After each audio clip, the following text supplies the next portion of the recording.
I used to work the graveyard shift at a 24-hour diner just outside Chicago.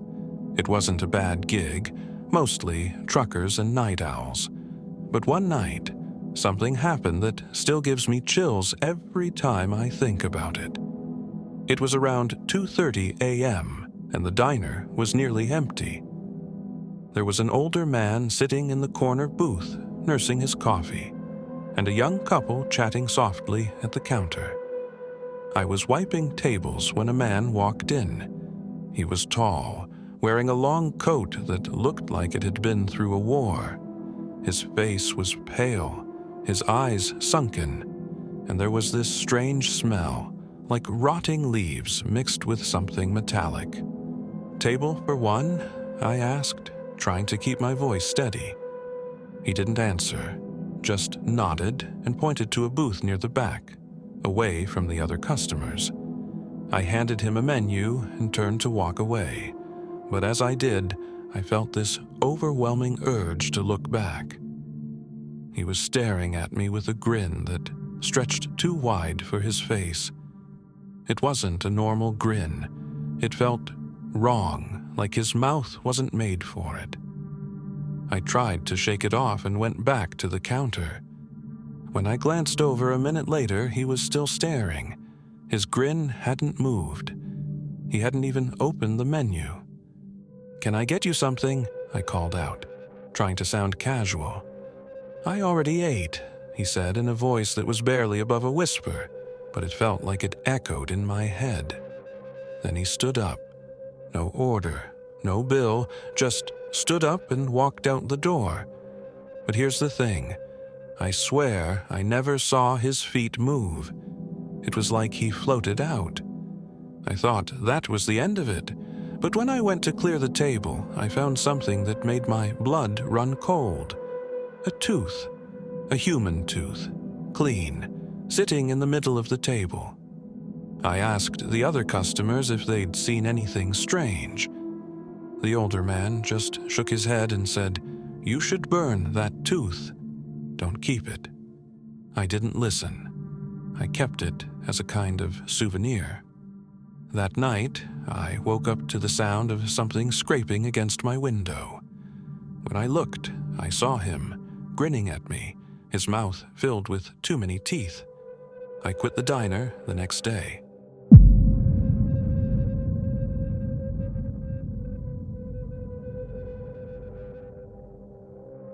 I was a manager at a family-owned Italian restaurant in upstate New York.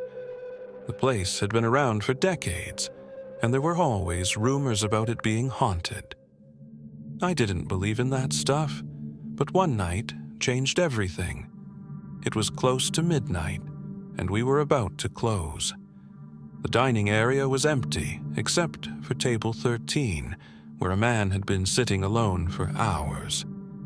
He was dressed in a black suit, and he hadn't touched his food. I walked over and asked if he needed anything else.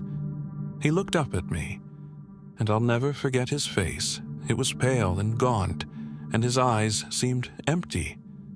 "Do you believe in ghosts?" he asked. I laughed nervously. Not really. He nodded and said, "You will." Then he stood up and walked out, leaving his untouched plate behind. When I went to clear the table, I noticed something strange. His glass of wine had turned black, like ink. I called over one of the servers, and she saw it too. We were both freaked out, but we didn't know what to do. That's when the lights flickered. I heard a scraping sound coming from the kitchen, like knives being dragged across the counter. I went to check, and the air felt icy. The knives were scattered on the floor, and the walk-in freezer door was wide open. Inside the freezer, written in frost on the wall, were the words, "He's still here." I turned around, and for a split second, I saw a shadowy figure standing at table 13. It wasn't the man who'd been there before. It was taller, darker, and its eyes glowed red. We closed the restaurant early that night. I quit a week later. The owners didn't believe me, but I know what I saw.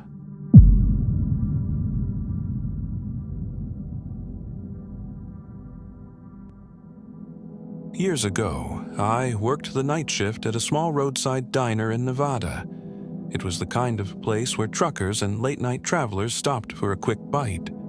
Most nights were quiet, with the occasional odd customer. But one night, something happened that still haunts me.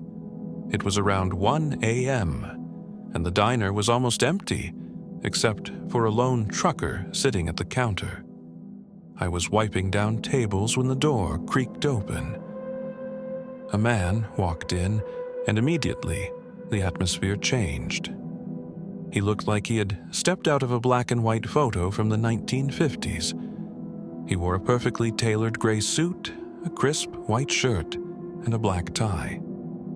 His fedora was tilted just enough to cast a shadow over his eyes, which glinted unnaturally under the dim diner lights. His shoes clicked against the tile floor as he walked to a booth in the far corner. "Coffee and a slice of pie," he said, his voice calm but cold, almost mechanical. I nodded, trying to ignore the uneasy feeling crawling up my spine. As I poured his coffee, I noticed something odd. His reflection in the glass coffee pot was distorted, as if the light bent unnaturally around him. When I brought his order to the table, I noticed his hands were trembling slightly as he adjusted his fork. I forced a smile and said, "Long night?" He looked up at me, and his pale, gaunt face seemed hollow, like it was a mask stretched over something else. "You could say that," he replied, his eyes darting toward the windows. "They're coming for me." I tried to laugh it off. "Who's coming?" He leaned forward, his voice dropping to a whisper. "The ones who don't forget." The way he said it sent a chill through me.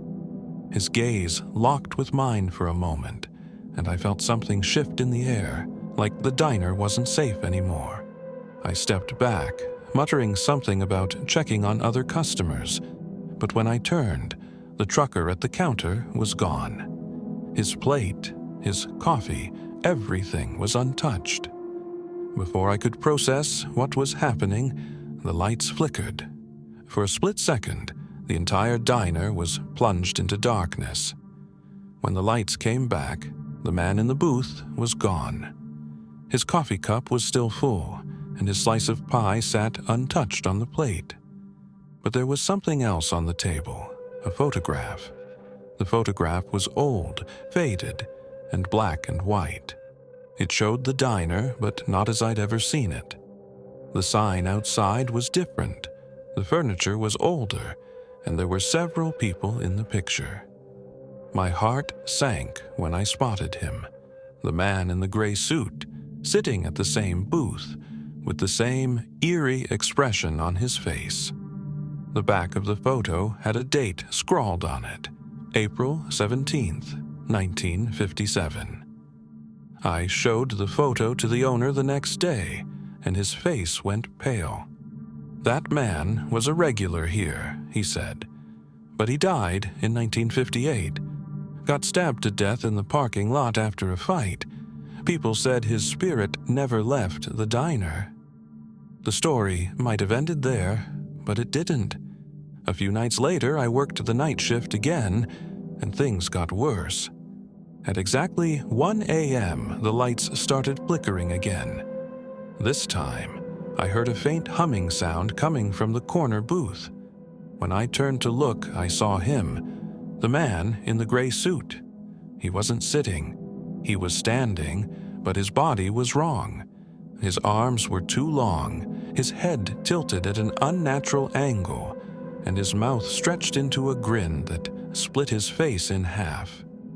I froze as he slowly raised his hand and pointed at me. His mouth didn't move, but I heard his voice, cold and echoing in my head. "They're here." Suddenly, the windows shattered, and the diner plunged into complete darkness. The only thing I could hear was the sound of heavy breathing, not mine. Something else, something close. When the lights flickered back on, the booth was empty again, but scratched into the table was a single word: "Run." I quit the next morning. I never went back, and I never drive down that stretch of road at night anymore. Whatever happened in that diner wasn't meant for the living.